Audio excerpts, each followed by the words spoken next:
Hello दोस्तों, मैं Mahendra sir Mahindra जी के स्टडी के इस यूट्यूब चैनल में आपका स्वागत करता हूं। जैसा कि आप लोग जान रहे हैं, संविधान के अंतर्गत 20 प्रश्नों की एक श्रृंखला हम चला रहे हैं, जिसमें आज हमने 25 प्रश्नों को संग्रहित किया है, जिसमें एक प्रश्न है जिसमें एक दो बार आ गया है। ठीक है, तो प्रश्न नंबर 1 से शुरुआत करते हैं। भारत के संविधान का भाग 3 संबंध है। इसमें हम आपको 3 सेकंड का समय देते हैं। 3 सेकंड में आप लोगों को आंसर दे देने हैं, उसके बाद हम उसकी समीक्षा करते हैं। प्रश्न नंबर 1 है, भारत के संविधान का भाग 3 संबंध है। इसमें सही होता है ऑप्शन नंबर सी, मूल अधिकारों से। ऑप्शन नंबर सी, मूल अधिकारों से। देखिए, इसमें सही होता है ऑप्शन नंबर सी, मूल अधिकारों से। आपको बता दें कि मूल अधिकार के संबंध में मूल अधिकारों का उल्लेख भारतीय संविधान के भाग 3 में अनुच्छेद 12 से 35 तक किया गया है। प्रश्न नंबर 1 जो पुनः से है, किंतु यह 2 है। इसमें मूल अधिकार मूल कहलाते हैं क्योंकि वह ए नंबर ऑप्शन है न्यायालयों द्वारा प्रवर्तनीय है। बी नंबर ऑप्शन है संयुक्त राष्ट्र मानवाधिकार घोषणा पत्र के अनुरूप है। सी है सरलता से संशोधनीय नहीं है। डी है मानव के प्राकृतिक और अप्रिदेय अधिकार है। तो आप लोग इसके जवाब दें। इसमें सही होता है ऑप्शन नंबर ए, मूल अधिकार कामा मूल कहलाते हैं क्योंकि वह न्यायालयों द्वारा प्रवर्तनीय है।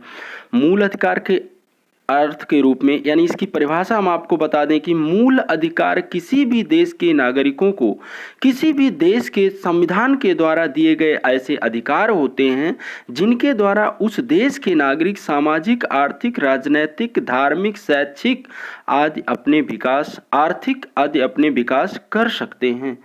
प्रश्न नंबर 2 है, प्रारंभ में कितने मौलिक अधिकार दिए गए हैं? प्रारंभ में कितने मौलिक अधिकार दिए गए थे? तो आप लोग इसके जवाब दें। इसमें सही होता है ऑप्शन नंबर सी, प्रारंभ में 7 मौलिक अधिकार थे। आपको बता दें कि प्रारंभ में भारतीय संविधान में 7 मौलिक अधिकार थे, किंतु वर्तमान समय में 6 मौलिक अधिकार हैं। देखिए, जो प्रारंभ में 7वां मौलिक अधिकार था वो संपत्ति का अधिकार था। उसे 44वें संविधान संशोधन के द्वारा 1978 ईस्वी में संविधान की श्रेणी से हटा दिया गया। अब वर्तमान समय में मौलिक अधिकारों की संख्या 6 है। मौलिक अधिकार को संविधान का मैग्ना कार्टा कहा जाता है।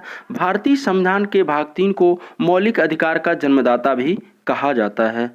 प्रश्न नंबर 3, मौलिक अधिकारों का निलंबन कौन कर सकता है?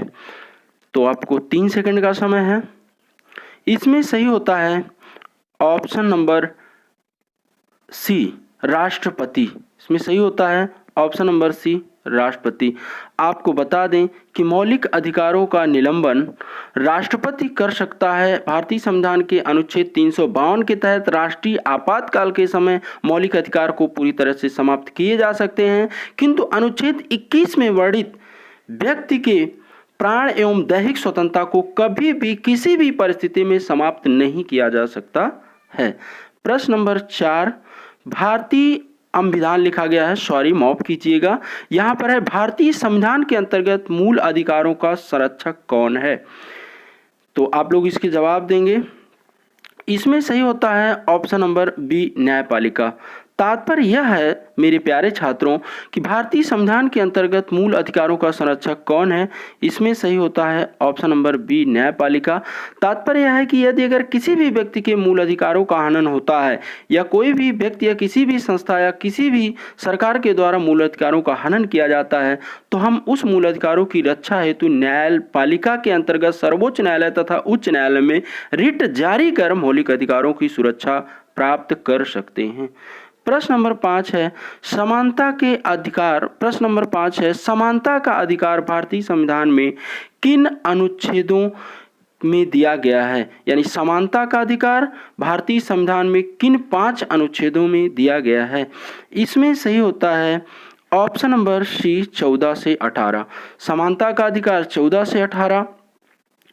प्रश्न नंबर 6, भारतीय संविधान का कौन सा अनुच्छेद छुआछूत उन्मूलन से संबंधित है? इसमें पूछा गया है कि भारतीय संविधान का कौन सा अनुच्छेद अस्पृश्यता का पूरी तरह से अंत करता है। भारतीय समाज में प्राचीन काल से अस्पृश्यता एक बहुत बड़ी समस्या रही है, किंतु इसे संविधान में वर्णित करने के बाद अस्पृश्यता काफ़ी हद तक कम हुई है। इसमें सही होता है अनुच्छेद 17, ऑप्शन नंबर सी। और इसमें आपको बता दें अनुच्छेद 14 क्या है, 15 क्या है, 18 क्या है। अनुच्छेद 14 समानता का अधिकार है। अनुच्छेद 15 है कोई भी व्यक्ति किसी भी धर्म को स्वीकार कर सकता है और साथ ही साथ किसी भी व्यक्ति के साथ जाति, धर्म, लिंग, स्थान, नाम के आधार पर कोई भेदभाव नहीं किया जाएगा।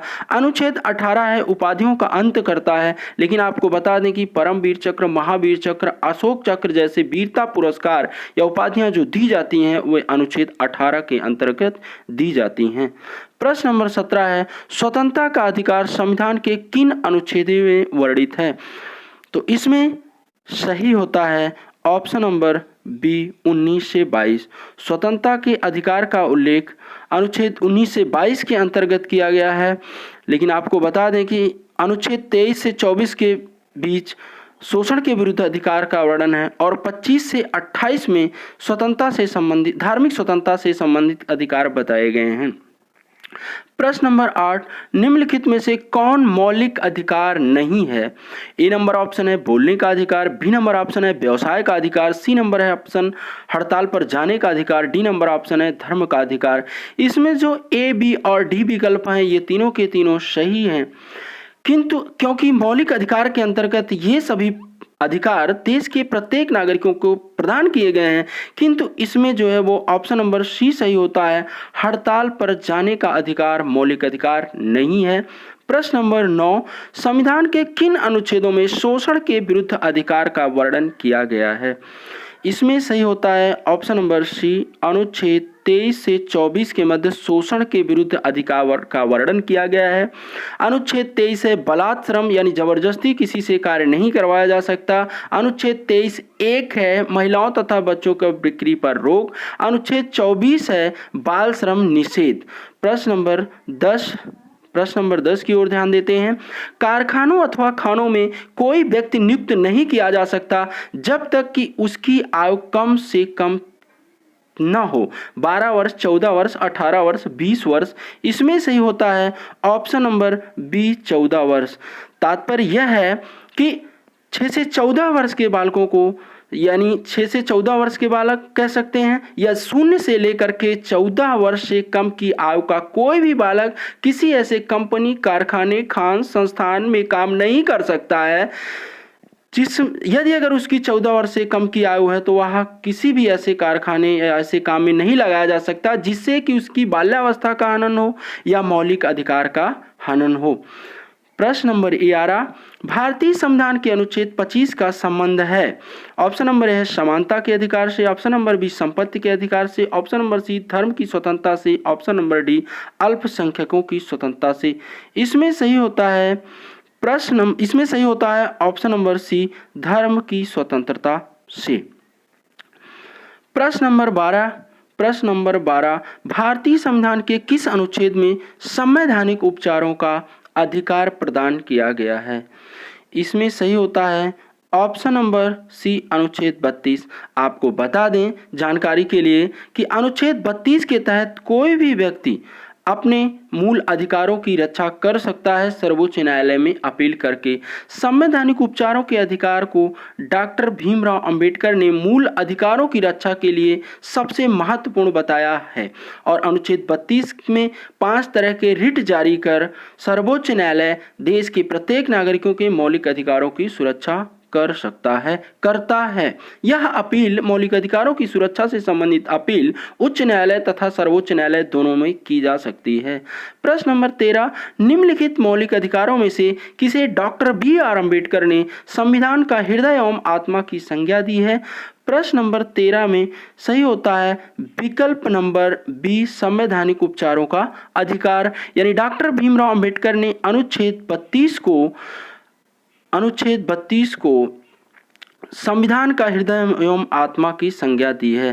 प्रश्न नंबर 14 प्रश्न नंबर 14, मौलिक अधिकारों को लागू करने के लिए निम्न में से किसी न्यायालय द्वारा जारी किया जा सकता है?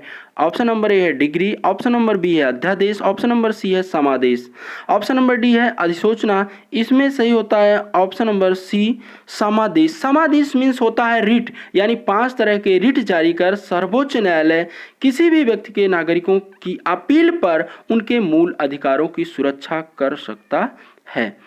प्रश्न नंबर है 15, कौन व्यक्तिगत स्वतंत्रता से संबंधित है?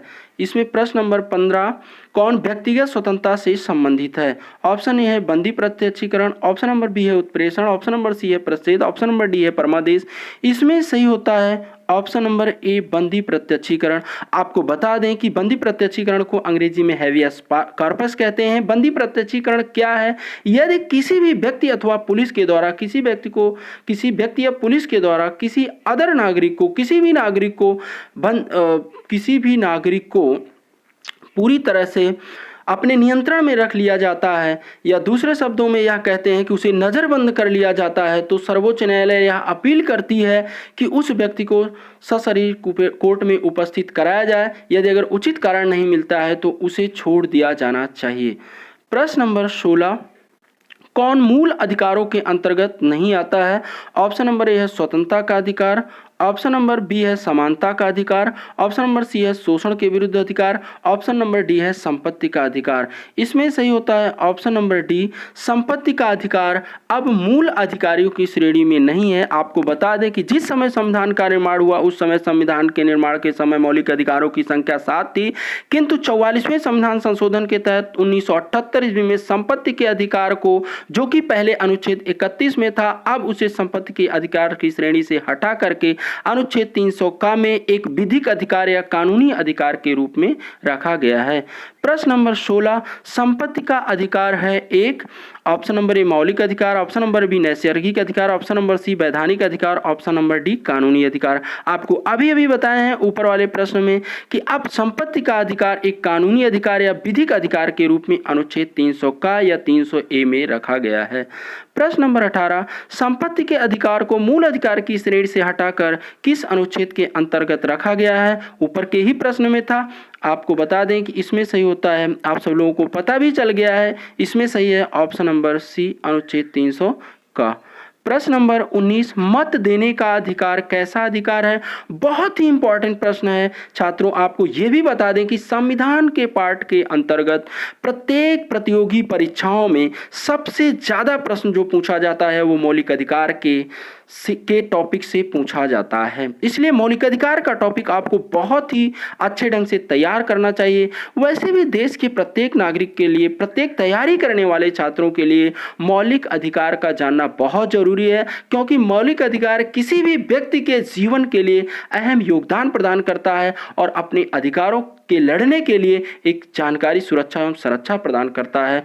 तो प्रश्न नंबर 19 है, मत देने का अधिकार होता है कैसा अधिकार? तो इसमें सही होता है ऑप्शन नंबर बी एक नागरिक अधिकार है, ना तो ये राजनैतिक अधिकार है, ना आर्थिक है, ना कानूनी है।